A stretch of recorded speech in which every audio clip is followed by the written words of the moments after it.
اندر کئی لڑکے بیٹھے تھے۔ ایمن گھبرا گئی۔ یہ کون ہے؟ میرے دوست ہیں، ابھی چلے جائیں گے۔ مولوی صاحب آ رہے ہیں، تم پانی پیو۔ ایمن نے ہچکچاتے ہوئے پانی پیا اور اگلے ہی لمحے وہ بے ہوش ہو گئی۔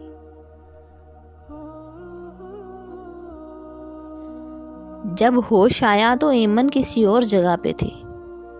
بدن پہ کپڑے نہ تھے، سانس پھنس رہی تھی، چیخی چلائی مگر کوئی نہیں تھا۔ عزت، بھروسہ، سونا، پیسہ، خواب سب لٹ چکا تھا۔ وہ بھاگی بے حال، ننگے پیر۔ کئی گھنٹوں بعد جا کے ایک سڑک ملی، مگر کسی نے گاڑی نہ روکی۔ ایمن 16-17 سال کی ایک لڑکی، نرم مزاج مگر لاپرواہ، ایک درمیانے طبقے کے گھر میں پلی بڑی تھی۔ 2 بھائیوں کی اکلوتی بہن اور والدین کی لاڈلی۔ ماں ہر وقت اس کے آرام و سکون کا خیال رکھتی، باپ دن رات محنت کرتا، بھائی ہر فرمائش پوری کرتے اور وہ بس موبائل کی دنیا میں گم رہتی۔ ایمن کے لیے دنیا صرف موبائل سکرین تھی، جہاں وہ فیس بک، انسٹاگرام، چیٹ ایپلیکیشنز میں مصروف رہتی۔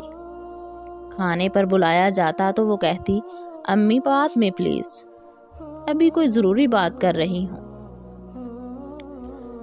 گھر میں کسی بات پہ بھی دلچسپی نہ تھی، نہ تعلیم میں دھیان، نہ زندگی کی سمجھ، صرف موبائل موبائل اور بس موبائل۔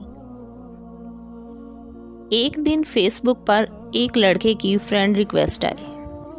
نام تھا شہریار مغل۔ ڈی پی میں مہنگی گاڑی، سوٹ، گھڑی اور ہلکی سی مسکراہٹ۔ ایمن نے ایک لمحے کو سوچا، پھر فرینڈ ریکویسٹ قبول کر لی۔ پہلے سلام، پھر عام باتیں اور پھر محبت کے جملے۔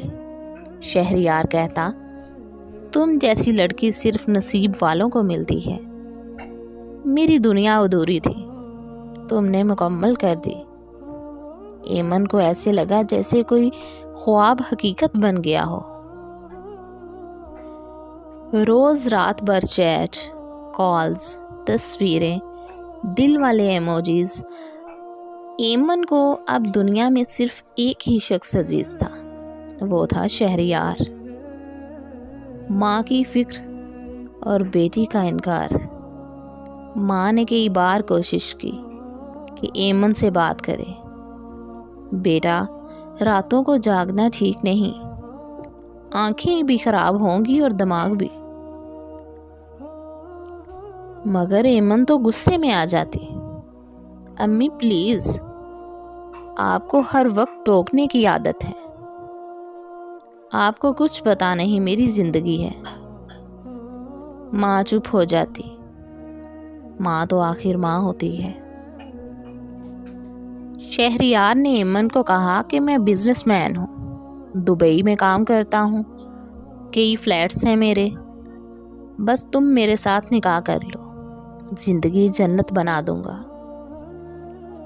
ایمن کی آنکھوں میں خوابوں کی چمک آ گئی۔ اس نے ماں سے کہا، ماں میں شہریار سے نکاح کرنا چاہتی ہوں۔ ماں کو جھٹکا لگا، کون شہریار؟ کہاں کا رہنے والا ہے؟ کبھی دیکھا ہے؟ امی وہ بہت اچھا ہے، بزنس کرتا ہے، شریف ہے۔ آپ مجھے سمجھ نہیں رہی، میں جانتی ہوں وہ کیسا ہے۔ ماں نے نرمی سے کہا، بیٹا سوشل میڈیا پر سب اچھے لگتے ہیں، تمہیں کیا پتا وہ سچ بول رہا ہے یا جھوٹ۔ ایمن غصے میں آ کر کمرہ بند کر کے رونے لگی۔ کچھ دن بعد شہریار نے کہا، تم میرے پاس بھاگ آؤ، میں بھی اپنے گھر سے زیور اور پیسے لے آؤں گا، تم بھی لے آنا۔ ایمن نے بنا سوچے ماں کا 10 تولے سونا چپکے سے بیگ میں رکھا، تھوڑے پیسے، کچھ کپڑے اور گھر سے نکل گئی۔ رات کے اندھیرے میں جب سب سو رہے تھے، ماں کو کچھ گڑبڑ محسوس ہوئی، مگر جب دیکھا تو ایمن جا چکی تھی۔ مقررہ جگہ پر پہنچی تو شہریار وہاں پہلے سے موجود تھا، مگر چہرے پر خوف اور پریشانی۔ ایمن راستے میں ڈاکو مل گئے، سب کچھ لوٹ لیا انہوں نے۔ ایمن نے فوراً کہا، میرے پاس سب کچھ ہے، تم پریشان نہ ہو۔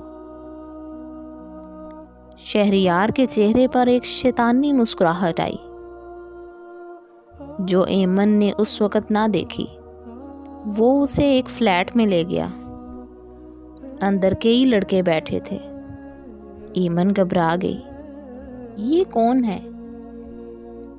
میرے دوست ہیں، ابھی چلے جائیں گے، مولوی صاحب آ رہے ہیں، تم پانی پیو۔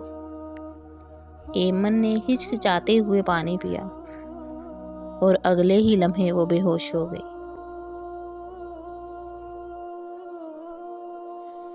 جب ہوش آیا تو ایمن کسی اور جگہ پہ تھی، بدن پہ کپڑے نہ تھے، سانس پھنس رہی تھی، چیخی چلائی مگر کوئی نہیں تھا۔ عزت، بھروسہ، سونا، پیسہ، خواب سب لٹ چکا تھا۔ وہ بھاگی بے حال، ننگے پیر۔ کئی گھنٹوں بعد جا کے ایک سڑک ملی، مگر کسی نے گاڑی نہ روکی۔ آخر ایک پرانا سا رکشہ ملا جو اسے گھر چھوڑ آیا۔ دروازہ کھولا تو بھائی آگے بڑھے، دفع ہو جاؤ یہاں سے، ہمارے خاندان کی عزت خاک میں ملا دی تو نے۔ محلے والے جمع ہو گئے، کچھ طنزیاں ہنسنے لگے، کچھ نفرت سے دیکھنے لگے۔ ایمن زمین پر گر گئی۔ ماں نے آگے بڑھ کر سینے سے لگا لیا، میری بچی، جو ہوا بہت برا ہوا، مگر میں تو ماں ہوں تمہاری، معاف کرتی ہوں تمہیں۔ آج ایمن گھر میں ہے، مگر قید میں۔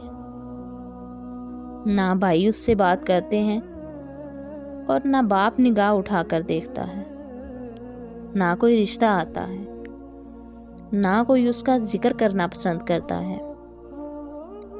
وہ دن بھر کام کرتی ہے اور رات کو ماں کے قدموں میں بیٹھ کر روتی ہے۔ ہر دن تانوں کا طوفان ہوتا ہے اور ہر رات پچھتاوے کا بستر۔ ایمن آئینے میں خود کو دیکھتی ہے، کاش میں نے ماں کی بات مان لی ہوتی،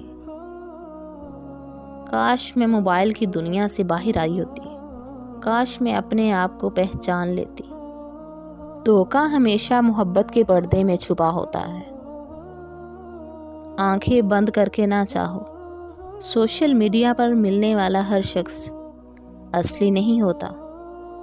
ہر تصویر کے پیچھے ایک چہرہ ہوتا ہے جو تمہیں نظر نہیں آتا۔ ماں باپ کا تجربہ تمہاری نادانی سے کہیں بہتر ہوتا ہے۔ اگر سن لو گے تو بچ جاؤ گے۔ ایک لمحے کی غلطی پوری زندگی کا ماتم بن جاتی ہے۔